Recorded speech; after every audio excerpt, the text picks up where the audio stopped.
Você está ouvindo Devocional Robert Murray M'Cheyne.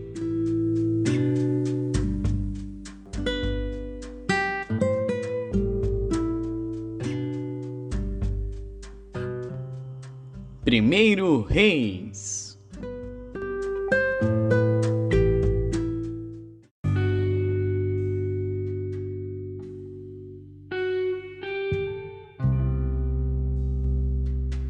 Primeiro Reis, capítulo 10. E ouvindo a rainha de Sabá a fama de Salomão acerca do nome do Senhor, veio prová-lo com questões difíceis, e chegou a Jerusalém com uma grande comitiva, com camelos carregados de especiarias e muitíssimo ouro e pedras preciosas, e foi a Salomão e disse-lhe tudo quanto tinha no seu coração. E Salomão lhe deu resposta a todas as suas perguntas, nada houve que não lhe pudesse esclarecer. Vendo, pois, a rainha de Sabá toda a sabedoria de Salomão, e a casa que edificara, e a comida da sua mesa, e o assentar de seus servos, e o estar de seus criados, e as vestes deles, e os seus copeiros, e os holocaustos que ele oferecia na casa do Senhor, ficou fora de si, e disse ao rei: Era verdade a palavra que ouvi na minha terra, dos teus feitos e da tua sabedoria. E eu não cria naquelas palavras, até que vim, e os meus olhos o viram. Eis que não me disseram metade. Sobrepujaste em sabedoria e bens a fama que ouvi. Bem-aventurados os teus homens, bem-aventurados estes teus servos, que estão sempre diante de ti, que ouvem a tua sabedoria. Bendito seja o Senhor teu Deus, que teve agrado em ti, para te pôr no trono de Israel, porque o Senhor ama a Israel para sempre, por isso te estabeleceu rei, para fazeres juízo e justiça. E deu ao rei 120 talentos de ouro, e muitíssimas especiarias, e pedras preciosas. Nunca veio especiaria em tanta abundância, como a que a rainha de Sabá deu ao rei Salomão. Também as naus de Irão, que de Ofir levavam ouro, traziam de Ofir muita madeira de almugue e pedras preciosas. E desta madeira de almugue fez o rei balaústres para a casa do Senhor e para a casa do rei, como também harpas e alaúdes para os cantores. Nunca veio tal madeira de almugue, nem se viu até o dia de hoje. E o rei Salomão deu à rainha de Sabá tudo o que ela desejou, tudo quanto pediu, além do que dera por sua generosidade. Então voltou e partiu para a sua terra, ela e os seus servos. E o peso do ouro que se trazia a Salomão cada ano era de 666 talentos de ouro, além do que entrava dos negociantes e do contrato dos especieiros, e de todos os reis da Arábia e dos governadores da mesma terra. Também o rei Salomão fez 200 paveses de ouro batido, 600 siclos de ouro destinou para cada pavês. Fez também 300 escudos de ouro batido, 3 arráteis de ouro destinou para cada escudo, e o rei os pôs na casa do bosque do Líbano. Fez mais o rei um grande trono de marfim e o revestiu de ouro puríssimo. Tinha este trono 6 degraus, e era o alto do trono por detrás redondo, e de ambos os lados tinha encostos até ao assento, e 2 leões em pé juntos aos encostos. Também 12 leões estavam ali sobre os 6 degraus de ambos os lados. Nunca se tinha feito obra semelhante em nenhum dos reinos. Também todas as taças de beber do rei Salomão eram de ouro, e todos os vasos da casa do bosque do Líbano eram de ouro puro. Não havia neles prata, porque nos dias de Salomão não tinha valor algum, porque o rei tinha no mar as naus de Tarsis com as naus de Irão. Uma vez em 3 anos tornavam as naus de Tarsis e traziam ouro e prata, marfim e bugios e pavões. Assim o rei Salomão excedeu a todos os reis da terra, tanto em riquezas como em sabedoria. E toda a terra buscava a face de Salomão para ouvir a sabedoria que Deus tinha posto no seu coração. E cada um trazia o seu presente, vasos de prata e vasos de ouro, e roupas, e armaduras, e especiarias, cavalos e mulas. Isto faziam de ano em ano. Também ajuntou Salomão carros e cavaleiros, de sorte que tinha 1.400 carros e 12.000 cavaleiros, e os levou às cidades dos carros e junto ao rei em Jerusalém. E fez o rei que em Jerusalém houvesse prata como pedras, e cedros em abundância como sicômoros que estão nas planícies. E traziam do Egito para Salomão cavalos e fio de linho, e os mercadores do rei recebiam o fio de linho por um certo preço. E subia e saía um carro do Egito por 600 siclos de prata, e um cavalo por 150, e assim, por meio deles, eram exportados para todos os reis dos heteus e para os reis da Síria.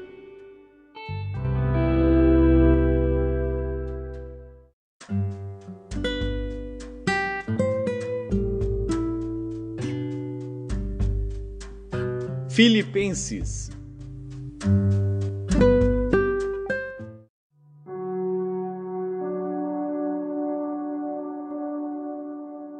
Filipenses, capítulo 1. Paulo e Timóteo, servos de Jesus Cristo, a todos os santos em Cristo Jesus, que estão em Filipos, com os bispos e diáconos, graça a vós e paz da parte de Deus nosso Pai e da do Senhor Jesus Cristo. Dou graças ao meu Deus todas as vezes que me lembro de vós, fazendo sempre com alegria oração por vós em todas as minhas súplicas, pela vossa cooperação no Evangelho, desde o primeiro dia até agora. Tendo por certo isto mesmo, que aquele que em vós começou a boa obra, a aperfeiçoará até ao dia de Jesus Cristo. Como tenho por justo sentir isto de vós todos, porque vos retenho em meu coração, pois todos vós fostes participantes da minha graça, tanto nas minhas prisões, como na minha defesa e confirmação do Evangelho. Porque Deus me é testemunha das saudades que de todos vós tenho, em entranhável afeição de Jesus Cristo. E peço isto, que o vosso amor cresça mais e mais em ciência e em todo conhecimento, para que aproveis as coisas excelentes, para que sejais sinceros e sem escândalo algum, até ao dia de Cristo, cheios dos frutos de justiça, que são por Jesus Cristo, para a glória e louvor de Deus. E quero, irmãos, que saibais que as coisas que me aconteceram contribuíram para maior proveito do Evangelho, de maneira que as minhas prisões em Cristo foram manifestas por toda a guarda pretoriana e por todos os demais lugares. E muitos dos irmãos no Senhor, tomando ânimo com as minhas prisões, ousam falar a palavra mais confiadamente sem temor. Verdade é que também alguns pregam a Cristo por inveja e porfia, mas outros de boa vontade. Uns, na verdade, anunciam a Cristo por contenção, não puramente, julgando acrescentar aflição às minhas prisões, mas outros por amor, sabendo que fui posto para a defesa do Evangelho. Mas que importa? Contanto que Cristo seja anunciado de toda maneira, ou com fingimento, ou em verdade, nisto me regozijo e me regozijarei ainda, porque sei que disto me resultará salvação, pela vossa oração e pelo socorro do Espírito de Jesus Cristo, segundo a minha intensa expectação e esperança, de que em nada serei confundido. Antes, com toda confiança, Cristo será tanto agora como sempre engrandecido no meu corpo, seja pela vida, seja pela morte. Porque para mim, o viver é Cristo e o morrer é ganho. Mas se o viver na carne me der fruto da minha obra, não sei então o que devo escolher. Mas de ambos os lados estou em aperto, tendo desejo de partir e estar com Cristo, porque isto é ainda muito melhor. Mas julgo mais necessário, por amor de vós, ficar na carne. E tendo esta confiança, sei que ficarei e permanecerei com todos vós, para proveito vosso e gozo da fé, para que a vossa glória cresça por mim em Cristo Jesus, pela minha nova ida a vós. Somente deveis portar-vos dignamente, conforme o Evangelho de Cristo, para que, quer vá e vos veja, quer esteja ausente, ouça acerca de vós, que estáis no mesmo espírito, combatendo juntamente, com o mesmo ânimo, pela fé do Evangelho. e em nada vos espanteis dos que resistem, o que para eles, na verdade, é indício de perdição, mas para vós de salvação, e isto de Deus, porque a vós vos foi concedido em relação a Cristo, não somente crer nele, como também padecer por ele, tendo o mesmo combate que já em mim tendes visto, e agora ouvis estar em mim.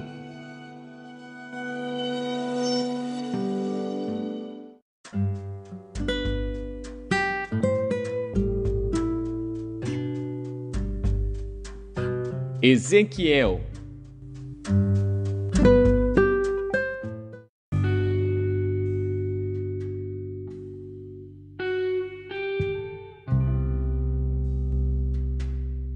Capítulo 40.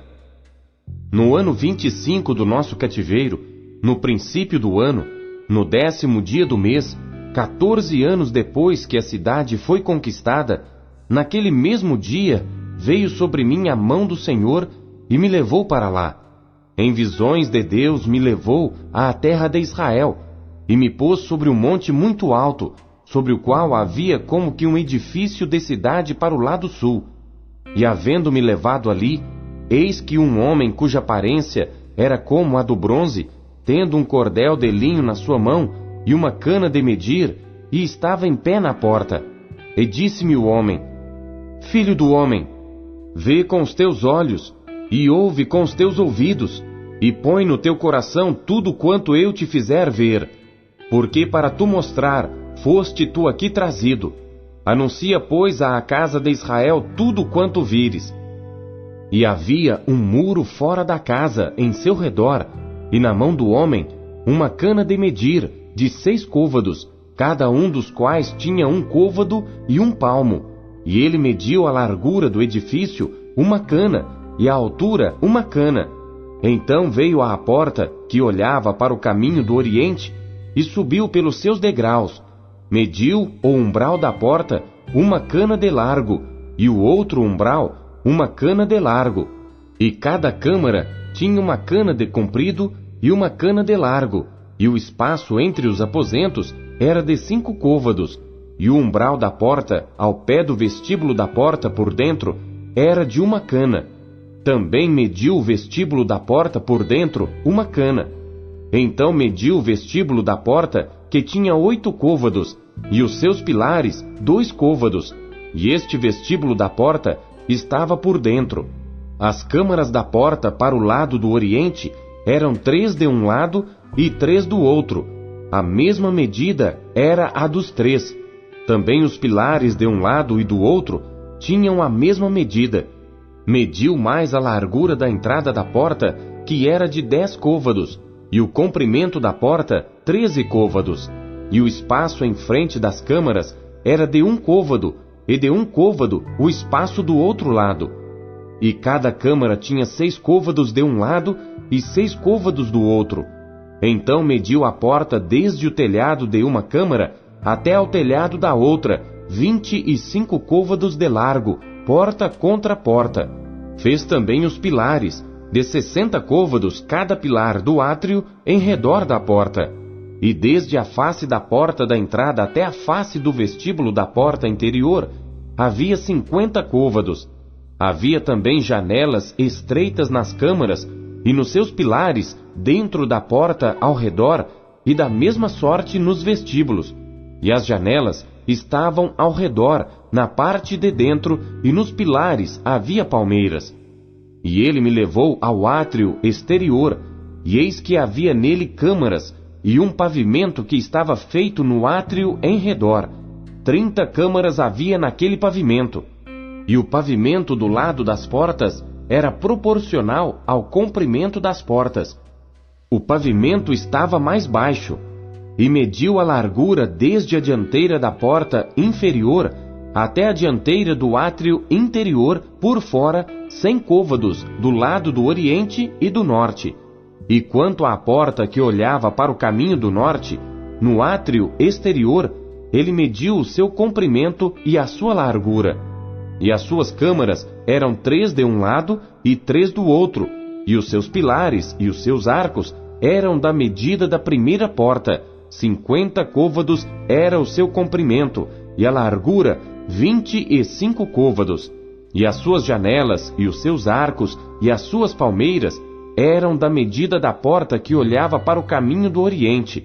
E subia-se para ela por 7 degraus, e os seus arcos estavam diante dela. E a porta do átrio interior estava defronte da porta do norte, bem como da do oriente, e mediu de porta a porta 100 côvados. Então ele me levou ao caminho do sul, e eis que havia ali uma porta que olhava para o caminho do sul, e mediu os seus pilares e os seus arcos conforme estas medidas.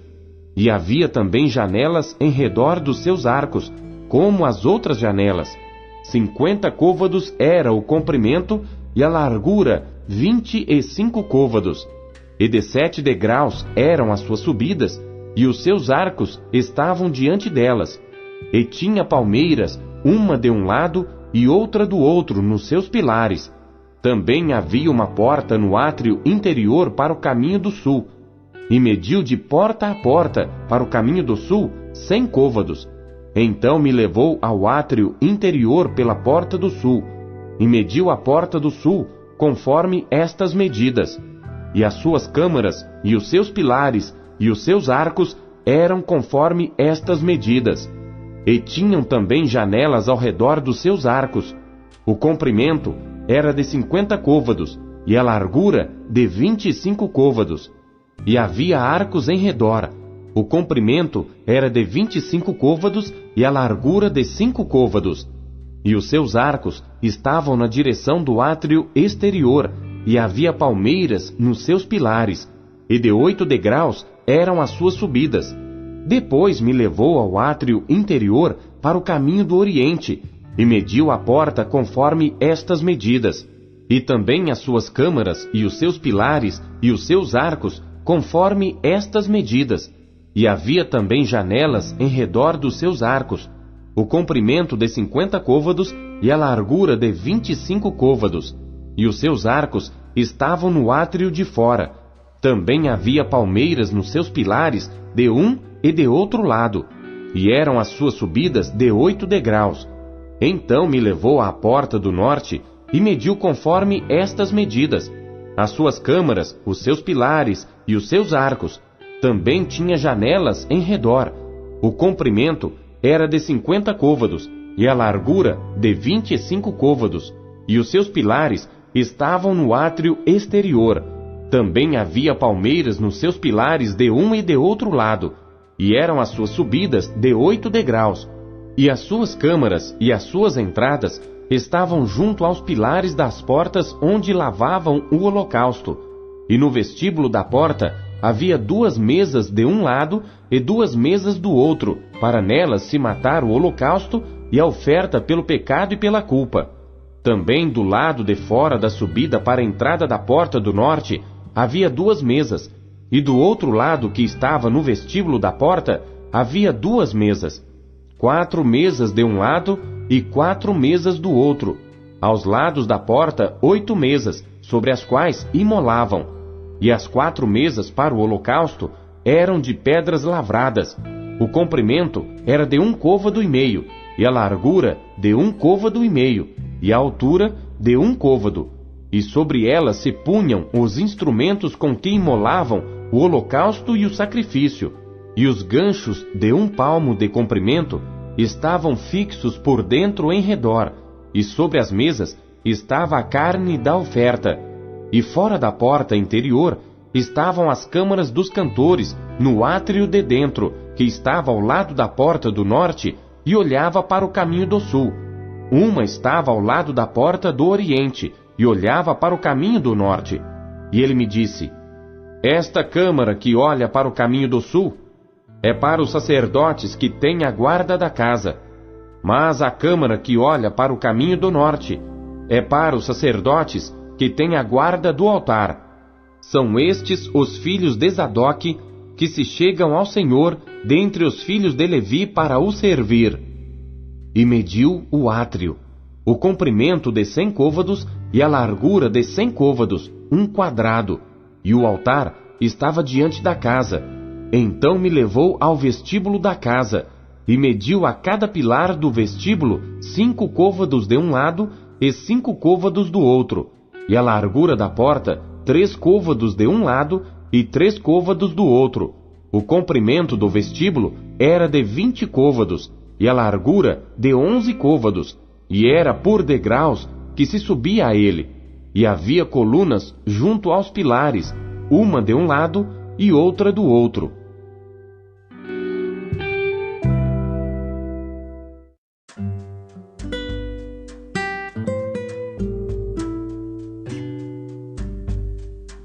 Salmos.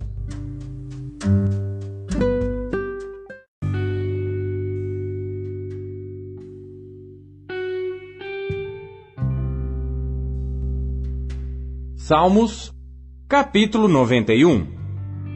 Aquele que habita no esconderijo do Altíssimo, à sombra do Onipotente descansará. Direi do Senhor: Ele é o meu Deus, o meu refúgio, a minha fortaleza, e nele confiarei. Porque ele te livrará do laço do passarinheiro e da peste perniciosa. Ele te cobrirá com as suas penas, e debaixo das suas asas te confiarás.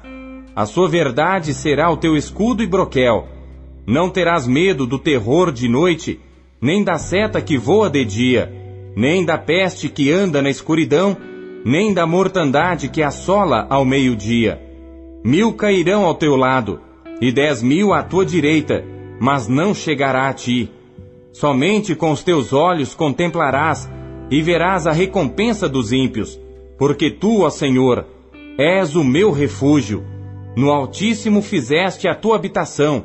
Nenhum mal te sucederá, nem praga alguma chegará à tua tenda. Porque aos seus anjos dará ordem a teu respeito, para te guardarem em todos os teus caminhos. Eles te sustentarão nas suas mãos, para que não tropeces com o teu pé em pedra. Pisarás o leão e a cobra, calcarás aos pés o filho do leão e a serpente. Porquanto tão encarecidamente me amou, também eu o livrarei. Pô-lo-ei em retiro alto, porque conheceu o meu nome.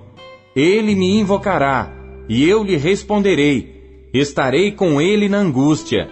Dela o retirarei e o glorificarei. Fartá-lo-ei com longura de dias, e lhe mostrarei a minha salvação.